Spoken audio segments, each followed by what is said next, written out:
Hello दोस्तों, स्वागत है हमारे यूट्यूब चैनल में फिर से बार। तो चलिए आज स्टार्ट करेंगे हम लोग द क्लास 10th का सेकेंड केमिस्ट्री चैप्टर जो है। केमिस्ट्री का सेकेंड चैप्टर हम लोग देखेंगे जिसका नाम है धातु एवं अधातु, मेटल एंड नॉन मेटल, है ना। तो इसका ऑब्जेक्टिव देखने वाले हैं। जैसा कि आप सभी को पता है कि इस बार 2024 में ऑब्जेक्टिव पूछने वाला है जिसमें ऑप्शन नहीं रहेगा। ऑप्शन अगर रहेगा तो उसमें जो है सो आंसर ही लिखना है, ठीक है। आंसर भी लिखना पड़ेगा, ठीक है। सिर्फ ऑप्शन में गोल करने का नहीं रहेगा। तो चलिए स्टार्ट करते हैं। धातुएं कठोर सतह से टकराने पर आवाज़ उत्पन्न करती है, उन्हें क्या कहते हैं? तो उन्हें जो है सोनेरस कहते हैं। एक ऐसी धातु का उदाहरण दें जिसे चाकू द्वारा आसानी से काट सकते हैं। तो सोडियम होगा, मैग्नीशियम भी हो सकता है, ठीक है। एक ऐसे धातु का नाम लिखें जो ऊष्मा का सर्वोत्तम चालक होती है। तो जितना भी धातु है उसमें से सबसे ज़्यादा अगर सर्वोत्तम चालक जो होती है सो वह सिल्वर होता है, ठीक है। सिल्वर यानी कि चांदी। उसके बाद आता है सोना, उसके बाद आता है कॉपर। अगला चलते हैं। एक ऐसे धातु का नाम लिखें जो ऊष्मा को अपलतम चालक होती है। लेड, है ना, मतलब ना के बराबर। यह धातु की श्रेणी में आता है लेकिन इसमें जो है ऊष्मा चालक नहीं होता है। एक ऐसे धातु का नाम लिखें जो हथेली पर रखने पर पिघलने लगती है। गैलियम, है ना, इसका आंसर होगा गैलियम। एक ऐसे धातु का नाम लिखें जो चमकीला होता है। आयोडीन, जो चमकीला होता है। अगला क्वेश्चन है, एक ऐसी धातु का नाम लिखें जो विद्युत का सुचालक होता है। विद्युत का सुचालक होता है लेकिन वह क्या है? अधातु होता है। तो अधातु का जनरली गुण होता है कि वह कंडक्टर नहीं होता है। लेकिन एक अपवाद है, ग्रेफाइट, जो पेंसिल का जो होता है ना, सो उसको ग्रेफाइट बोलते हैं, उसमें करंट पास हो जाता है। अगला है, एक ऐसी धातु का नाम लिखें जो ऊष्मा की कुचालक होती है ना। तो आंसर होगा पारा, ठीक है। अगला है, दो धातुओं का नाम बताएं जो प्रकृति में मुक्त अवस्था में पाई जाती है। सोना और प्लेटिनम, है ना। एक ऐसी धातु का नाम बताएं जो कमरे के ताप पर दर अवस्था में पाई जाती है। Hg यानी कि पारा। एक ऐसे धातु का नाम बताएं जो सामान्य ताप पर दर अवस्था में पाई जाती है। ब्रोमीन। उस धातु का नाम बताएं जो विद्युत के प्रवाह का तीव्र प्रतिरोध करता है। पारा। दो ऐसी धातुओं का नाम बताएं जो सर्वाधिक आघातवर्धक तथा तन्य हो। सोना, चांदी।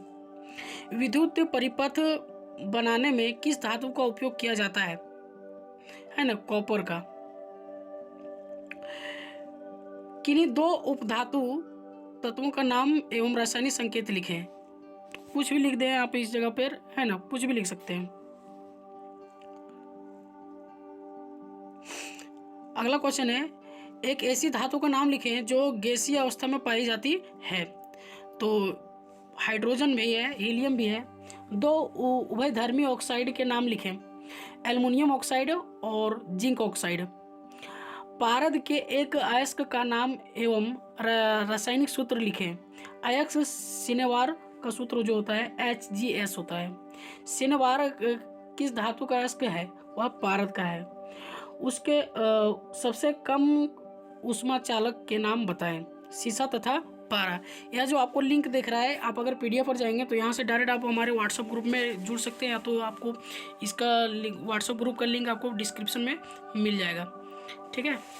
चलिए, अगर आपको PDF लेना है तो आप टेलीग्राम चैनल को ज्वाइन कर सकते हैं, साई एजुकेशन के नाम है। और तो आप अगर व्हाट्सअप करते हैं तो वहाँ से आपको मिल जाएगा व्हाट्सएप पे। भूप्रपट्टी में सर्वाधिक प्रचुर तत्व का नाम बताएं। भूप्रपट्टी में सबसे प्रचुर सर्वाधिक तत्व का नाम है ऑक्सीजन। भूप्रपट्टी में दूसरे सर्वाधिक प्रचुर तत्व का नाम जो है सो सिलिकॉन है। क्या होता है जब धातु ऑक्सीजन से अभिक्रिया करती है?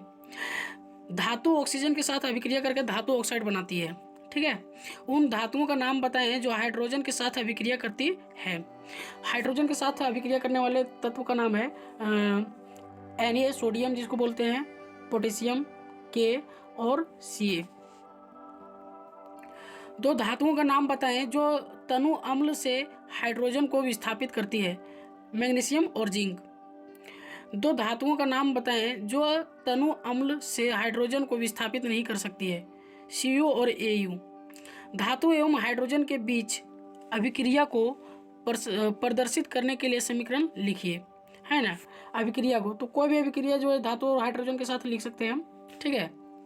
चलिए, क्या होता है जब कोई धातु किसी तनु अम्ल के साथ अभिक्रिया करती है, उस है ना करती है। इस अभिक्रिया में तनु अम्ल के साथ हाइड्रोजन गैस निर्माण भी करती है। कौन सी धातुएं भाप के साथ अभिक्रिया नहीं करती हैं? सीसा, कॉपर, चांदी और सोना जो है सो भाप के साथ अभिक्रिया नहीं करती है। कौन सी धातुएं तनु हाइड्रोक्लोरिक अम्ल के साथ तेजी से अभिक्रिया करती है? मैग्नीशियम। दो ऐसे धातुओं के नाम लिखें जिनका गलनांक बहुत कम होता है। गैलियम और सीजियम। किस धातु को छोड़कर सभी धातुएं कमरे के ताप पर ठोस होती है? पारा, जिसको मरकरी भी कहते हैं। दो ऐसी धातुएं हैं जो अति HNO3 के साथ अभिक्रिया करके हाइड्रोजन गैस उत्सर्जित करती है।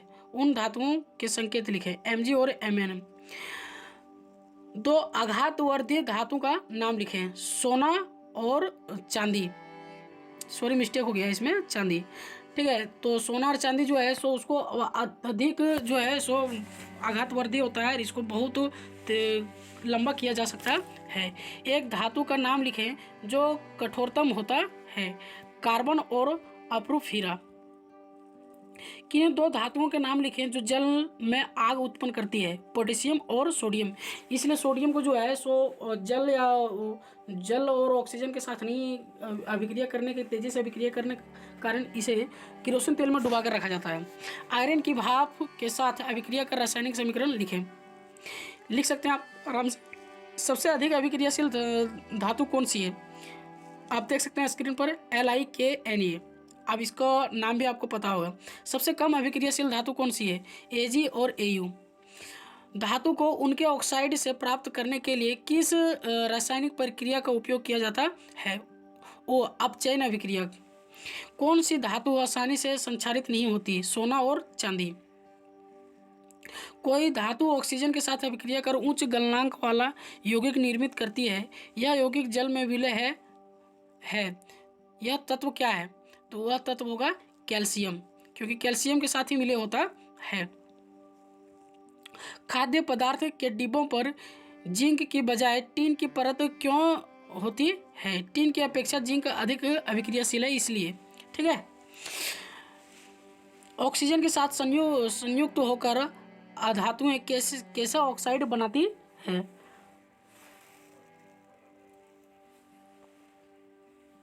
अम्लीय उदासीन ऑक्साइड। सबसे अधिक तन्य धातु का नाम बताएं। सोना। कॉपर की एक मिश्र धातु का नाम बताएं। पीतल। ताम्र एवं टीन के मिश्र धातु को क्या कहते हैं? कांसा। ताम्र एवं जिंक के मिश्र धातु को क्या कहते हैं? पीतल। सीसा एवं टीन की एक मिश्र धातु का नाम बताएं। सोल्ड। सोल्डर नामक मिश्र धातु के कौन कौन से अवयव हैं? सीसा एवं टीन। इस्पात में कौन सी अधातु उपस्थित रहती है? कार्बन। धातुओं से अपद्रव्य को हटाने के लिए सबसे अधिक प्रचलित विधि क्या है? विद्युत अपघटनीय पृथक्करण। अमलगम क्या है? मिश्र धातु से एक धातु पारा हो तो उसे अमलगम कहते हैं। मिश्र धातु में अगर कोई एक धातु अगर पारा को रखा जाए तो उसे अमलगम कहते हैं। जिंक के साथ अन्य किसी धातु को मिलाकर जिंक अमलगम बनाया जा सकता है ना, तो वह है पारा। उसको अमलगम बनाने के लिए पारा यूज किया जाता है। शुद्ध सोना कितने कैरेट का होता है? तो 24 कैरेट का होता है। और 1 ग्राम सोने से कितनी लंबी तार खींची जा सकती है? तो इसका आंसर होगा 2 किलोमीटर, है ना। सबसे आघातवर्धी जो है सो सोना होता है, और इसको 1 ग्राम सोने को जो है सो लंबी तार बनाकर 2 किलोमीटर तक खींचा जा सकता है। तो ये था आज का इम्पोर्टेंट ऑब्जेक्टिव क्वेश्चन जो आपके आगामी परीक्षाओं के लिए बहुत मोस्ट व्यू भी आई है। उम्मीद करते हैं कि आपको यह वीडियो अच्छा लगा होगा। इसी प्रकार का वीडियो देखने के लिए चैनल को सब्सक्राइब कीजिए, पेज को फॉलो कीजिए और अपने दोस्तों के साथ ज़रूर शेयर करें। मिलते हैं नेक्स्ट वीडियो में, तब तक के लिए गुड बाय, जय हिंद, वंदे मातरम।